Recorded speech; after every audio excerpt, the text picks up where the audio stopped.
नांदेड हिंगोलीमध्ये भूकंपाचे धक्के जाणवलेले आहेत। नांदेड शहरामध्ये सकाळी 9:15 वाजता भूकंपाचे धक्के जाणवलेले आहेत। भूकंपाची तीव्रता 4.7 रिश्टर स्केल इतकी नोंदवली गेली आहे। हिंगोली, वसमत, कळमनुरी आणि औंढा या भागांमध्ये भूकंपाचे धक्के जाणवलेत।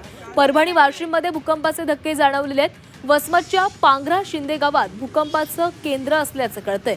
या भूकंपामुळे नागरिकांमध्ये भीतीचं वातावरण आहे, मात्र नागरिकांनी घाबरून जाऊ नये असं आवाहन प्रशासनाकडून करण्यात आलं आहे। नहीं मालूम पड़ा बेटा।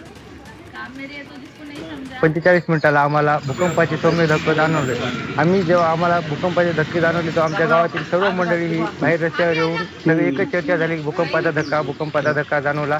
आणि काही जणांचं असं म्हणणं होतं की आमच्या घरावरचे जे पत्र आहेत ते असे हल्ल्यासारखे वाटले आम्हाला। सगळेजण एका जागी बाहेर येऊन एकच चर्चा होती की आमच्या इथं भूकंपाचे धक्के जाणवले आहेत। माझा बापडाच बिझनेस आहे, एवढ्या जरा भूकंप आला की पत्र पूर्ण हिलले। पत्रामुळे आम्ही बाहेर आलो। बाहेर तर मला वाटलं बंदरच आलं काय की त्याच्यामुळे पूर्ण गल्ली वगैरे सगळं जमा झाली। माझा बापडाच बिझनेस आहे, आम्ही पापड करू लागलो होतो। मोठा आवाज आला। हा, एकदम मोठा जोरात आला, पंखे वगैरे सगळं हल्लं। हा, आणि भिंती वगैरे हलू लागल्या आणि खडखड खडखड वाजले। आम्हाला वाटलं हे काय झालं बाबा, सगळे आले तर गल्लीमध्ये सगळे जमा झाले।